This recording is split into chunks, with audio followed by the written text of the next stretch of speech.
दोस्तों, अपनी अयोध्या यात्रा के तीसरे वीडियो में आपको भगवान राम से जुड़ी कुछ महत्वपूर्ण जगहों पर ले जाने वाला हूँ। सबसे पहले हम गुप्तार घाट चलेंगे, जहाँ श्री राम ने जल समाधि ली थी और वैकुंठ को चले गए थे। उसके बाद आपको वो जगह भी ले जाऊंगा जहाँ भगवान राम के भाई भरत ने 14 साल तक भगवान की खड़ाऊ लेकर तप किया था, वहीं से अयोध्या पर शासन किया था। इसके अलावा सूर्यकुंड और मणि पर्वत भी चलेंगे, जो राम से जुड़ा प्राचीन स्थान है।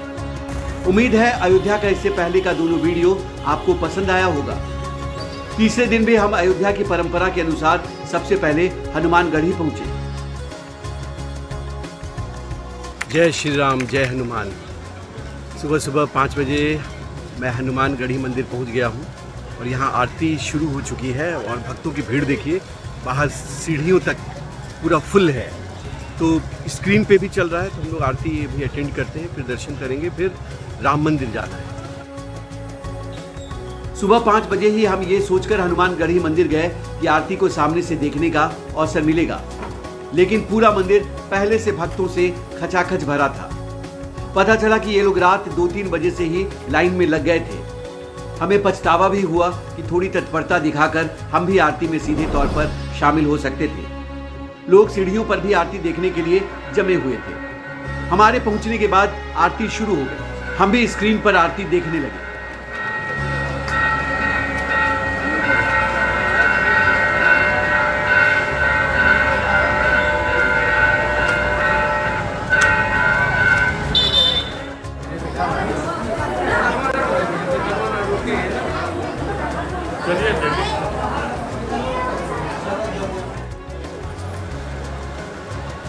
घंटे घड़ियाल से पूरा इलाका गुंजायमान हो उठा। बाहर खड़े लोग टकटकी लगाए स्क्रीन की ओर देख रहे थे। इस ऐतिहासिक मंदिर का ये नज़ारा देख मैं खुद को धन्य महसूस कर रहा था। हनुमानगढ़ी मंदिर की आरती देखने के बाद हमें एक बार फिर राम मंदिर जाना था।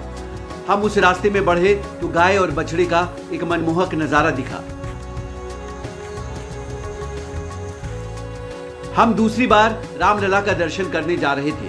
हमने सुबह की श्रृंगार आरती का ऑनलाइन पास लिया था। पास में जिस गेट का नंबर लिखा था, हम उसी ओर बढ़ रहे थे। मोबाइल फोन गेट पर ही जमा हो गया। अंदर वीडियो और फोटो लेने की मनाही है। आप तस्वीरों में रामलला का दर्शन कीजिए। भगवान राम की श्रृंगार आरती हो गई और हम लोग एक बार फिर जा रहे हैं हनुमान जी के मंदिर में, हनुमानगढ़ी। सुबह आरती के समय हनुमान जी का सामने से दर्शन नहीं हुआ था, इसलिए हम फिर हनुमानगढ़ी मंदिर पहुंच गए। आपको अयोध्या यात्रा के दूसरे वीडियो में मैं हनुमानगढ़ी मंदिर का महत्व बता चुका हूं।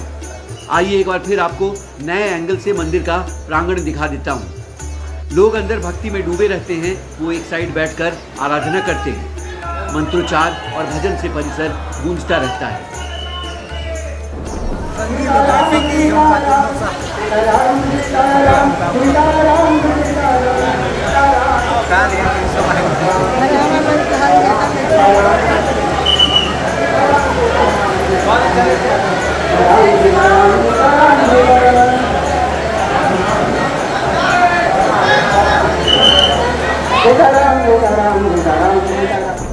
हनुमानगढ़ी में भी दूसरे दिन का दर्शन बहुत अच्छा रहा।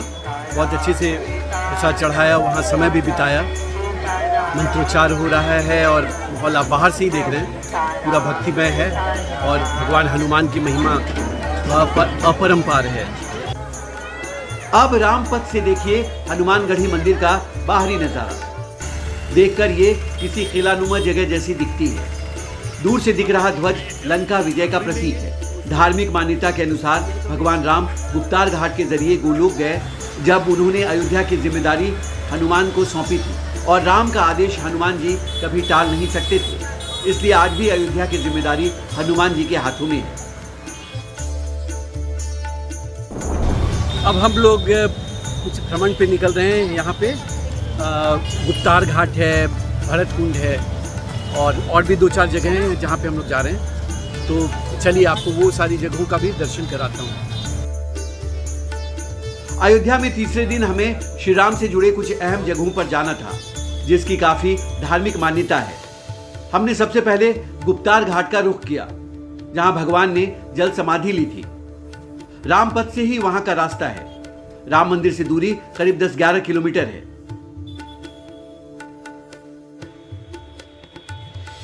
रामपथ से हम पहले अयोध्या कैंट पहुंचे। वहीं अंदर से गुप्तार घाट का रास्ता है। रास्ता हरा भरा है और जंगल वाले इलाके से गुजरता है। गुप्तार घाट से पहले एक सुंदर सा पार्क दिखता है जिसे कंपनी गार्डन कहते हैं। हम गुप्तार घाट पहुंचे तो वो जगह घंटों की आवाज से गूंज रही थी।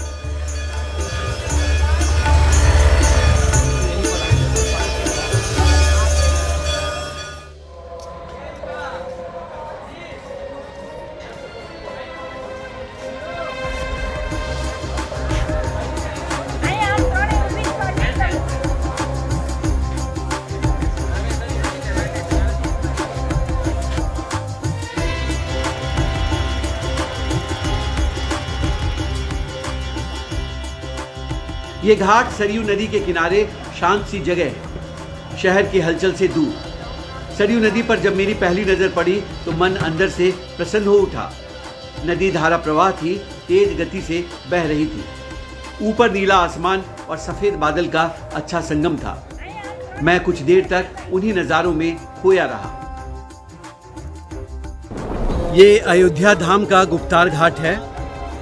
कहा जाता है, मान्यता है कि भगवान राम यहीं पे जल समाधि उन्होंने ले लिया था और मानव शरीर को उन्होंने छोड़ दिया था और वैकुंठ को चले गए थे और उसके बाद वापस वो विष्णु रूप में आ गए थे। तो यही सरयू का किनारा है, गुप्तार घाट इसको कहते हैं। ये देखिए प्राचीन मंदिर है, यहाँ पे भजन चल रहा है। मैं पूरा घाट आपको दिखाता हूँ और यहाँ कहानी सुनने के बाद मुझे बहुत अच्छा लगा और पूरा वैसे ही माहौल है। तो भक्ति में लोग हालांकि कम हैं अभी, तो चलिए आपको मैं घुमाता हूँ।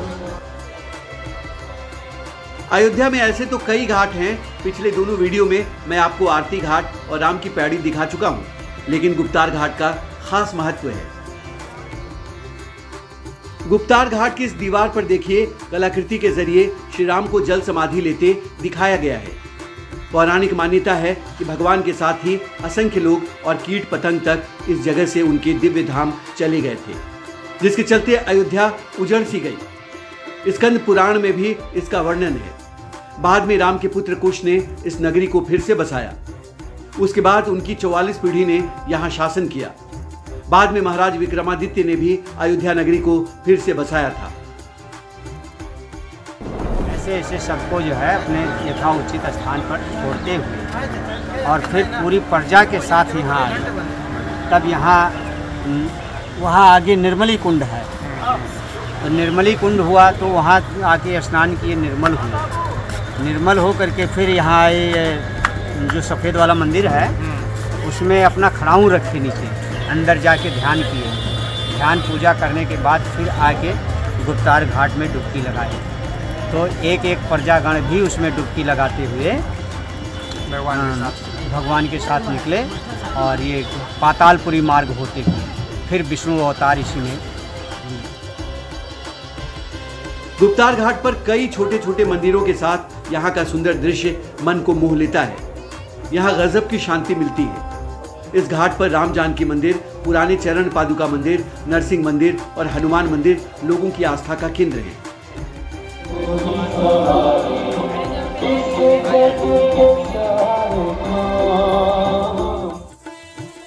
सरयू नदी के इस घाट पर श्रद्धालु स्नान करने आते हैं, साथ ही मन्नत भी मांगते हैं। मान्यता है कि यहाँ आने से अक्षय पुण्य की प्राप्ति होती है।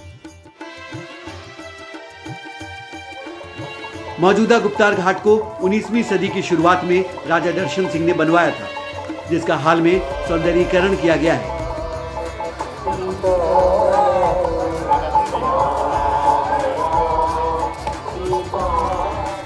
गुप्तार घाट से हम भरत कुंड की ओर रवाना हो गए। वहां से वो जगह करीब 8-9 किलोमीटर है। अगर सीधा राम मंदिर से भरत कुंड जाएंगे तो जगह 19-20 किलोमीटर है। हम शहादतगंज होते हुए अयोध्या के बड़े हिस्से को देखते हुए आगे बढ़ रहे थे। रास्ते में बहू बेगम का मकबरा भी दिखा, जिसे अवध के तीसरे नवाब शुजाउद्दौला ने बनवाया था। बाद में उनके सिपहसालार ने इसे पूरा करवाया। मकबरा के बाद एयरपोर्ट का रास्ता भी दिखा और यूनिवर्सिटी भी दिखी।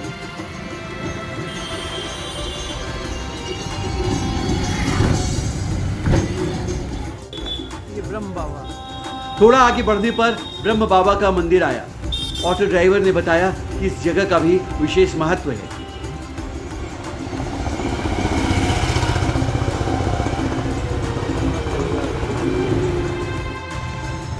थोड़ी देर में हम ब्रह्मकुंड के पास आ गए, जिसे नंदीग्राम के नाम से भी जाना जाता है। ये जगह प्रयागराज जाने वाले रास्ते पर है।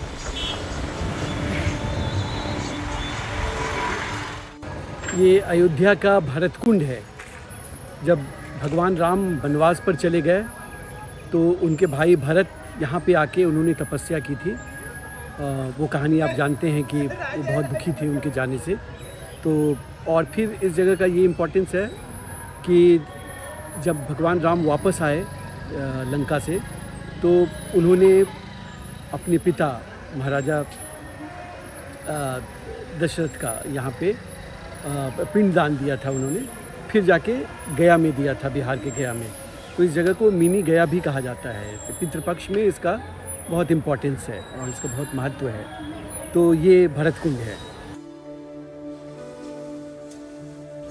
भरत कुंड को भगवान राम के भाई भरत की तपोभूमि माना जाता है। ये जगह दोनों भाइयों के मिलन का साक्षी रहा है। भरत ने यहीं 14 साल तक खड़ाऊ रखकर तप किया था। यही वो कूप है जिसमें 27 तीर्थों का जल है। कहा जाता है कि भगवान के राज्याभिषेक के लिए उसे भरत लेकर आए थे, जिसमें आधा चित्रकूट के कुएं में डाल दिया गया। मान्यता है कि भरत कुंड में किया गया पिंडदान गया तीर्थ के समान फलदायी है। भरत कुंड में बाकी जगहों जैसी सुविधा अभी नहीं है। यहाँ का सरोवर भी अभी साफ सुथरा नहीं है।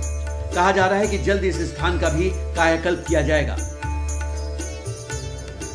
भरत कुंड के बाद हम भगवान राम से जुड़ी एक और धरोहर सूर्य कुंड के लिए रवाना हो गए। वो भी एक प्रमुख तीर्थ स्थल है जिसका पुराणों में उल्लेख है। सूर्य कुंड जाने वाला रास्ता बहुत सुंदर है। रास्ते में दोनों ओर पेड़ पौधे और हरे भरे खेत हैं। माहौल पूरा ग्रामीण और कस्बाई है। अब हम लोग आ गए सूर्य कुंड। सूर्य कुंड के बारे में मान्यता है कि जब भगवान राम का जन्म हुआ था तो उनके जो कुल देवता भगवान सूर्य उनका दर्शन करने आए थे। तो वो जगह ये है जहाँ पे वो आए थे। तो यहाँ पे बहुत अच्छा इस तालाब को, इस झील को डेवलप किया गया है। तो ये मैं आपको पूरा दृश्य दिखा रहा हूँ। एक मंदिर भी है, वहाँ भी दर्शन करने वाले हैं। ये मेरे पीछे वो मंदिर है। सूर्य देवता को श्री राम का पूर्वज माना जाता है। धार्मिक मान्यता के मुताबिक इस कुंड के पास सूर्यदेव रामलला की बाल लीलाओं को देखने आए थे। ये भी कहा जाता है कि राम के राज्याभिषेक के समय भी सूर्य देवता यही ठहरे थे। प्राचीन काल में यह जगह घोषार्क तीर्थ के नाम से प्रसिद्ध था। बाद में अयोध्या के राजा दर्शन सिंह ने इसका निर्माण कराया था, इसलिए इस इलाके को दर्शन नगर कहते हैं। सूर्य कुंड पर भगवान सूर्य का एक मंदिर भी है। कहा जाता है कि यहाँ की सूर्य की प्रतिमा कुंड में से ही निकली थी। इस कुंड को लेकर मान्यता है कि इसमें स्नान करने से कुष्ठ रोग दूर हो जाता है। ये कुंड सभी पापों का नाश करने वाला है। आजकल ये जगह पर्यटकों के आकर्षण का केंद्र बन गया है, क्योंकि यूपी सरकार ने 14 करोड़ की लागत से इस कुंड का जीर्णोद्धार कराया है। यहाँ शाम में लेजर शो भी होता है, जिसमें भगवान की गाथा दिखाई जाती है।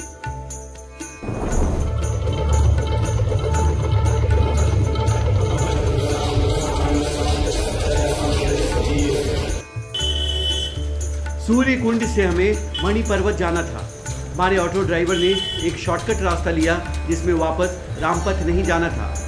हम फिर कस्बाई इलाकों से ही गुजरने लगे। एक जगह रेल की पटरी पार कर हम विद्याकुंड होते हुए मणि पर्वत 15 मिनट में ही पहुंच गए।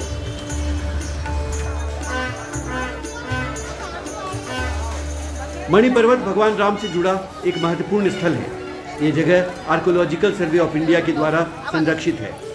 इस पर जाने के लिए सीढ़ियों से चढ़ाई करनी पड़ती है। इसकी ऊंचाई 65 फीट के करीब है। धार्मिक मान्यताओं के अनुसार ये उस संजीवनी बूटी से भरे पहाड़ का हिस्सा है, जिसे लेकर हनुमान जी लक्ष्मण जी को ठीक करने लंका जा रहे थे। इसके ऊपर एक मंदिर भी है। आइए पहले उसका दर्शन करते हैं, फिर इस जगह के महत्व के बारे में बताऊंगा। अंदर भगवान राम और मां सीता के साथ भगवान मणि की भी मूर्ति है। मैं इस समय मणि पर्वत के एकदम ऊपर हूँ, सबसे टॉप पे। इस जगह की मान्यता है कि भगवान राम और माँ सीता यहाँ पे झूला झूले थे त्रेता युग में। सावन के तृतीया में जब तीज का त्यौहार मनता है तो उस समय वो झूला वाली बात आती है सामने, जो मान्यता है उसके मुताबिक।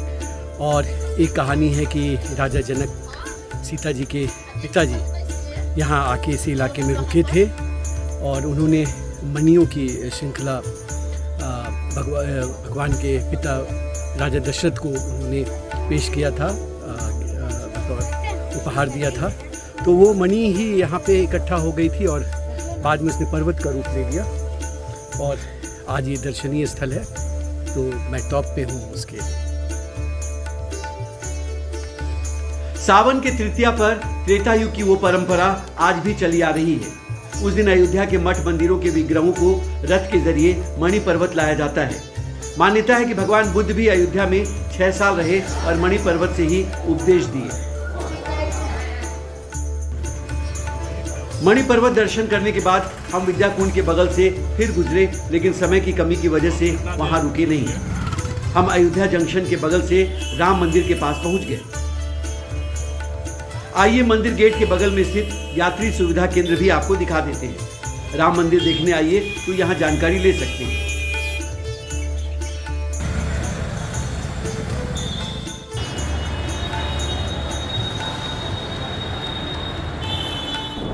पीछे तीर्थ यात्री सेवा केंद्र है, तो यहाँ से आरती के लिए पास वगैरह की जानकारी आप ले सकते हैं, बुक करा सकते हैं। लेकिन वो पहले आओ पहले पाओ वाला सिस्टम है, क्योंकि कुछ लोग ऑनलाइन से भी बुक कराते हैं। तो यहाँ आके मिला जुला के आप सूचना ले सकते हैं दर्शन का, जो टाइमिंग है और स्पेशल पूजा है और जो बाकी चीज़ें।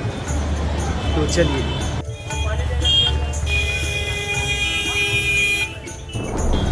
भगवान राम से जुड़ा जो 4-5 स्थल जो मैंने बताया था सबको बहुत अच्छा से भ्रमण कर दिया।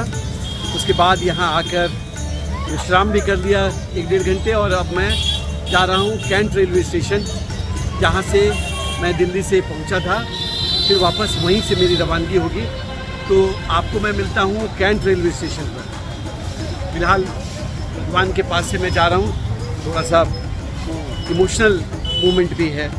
तो जय श्री राम, मेरे साथ आप भी बोलिए जय श्री राम। अयोध्या धाम की मेरी यात्रा यहीं समाप्त होती है। उम्मीद है ये सफ़र आपको भी पसंद आया होगा और भगवान का धाम और भगवान की जगह आपको पसंद आई होगी। तो चलिए मिलते हैं किसी अगले जगह पर, अगले वीडियो में। तब तक नमस्कार, जय श्री राम।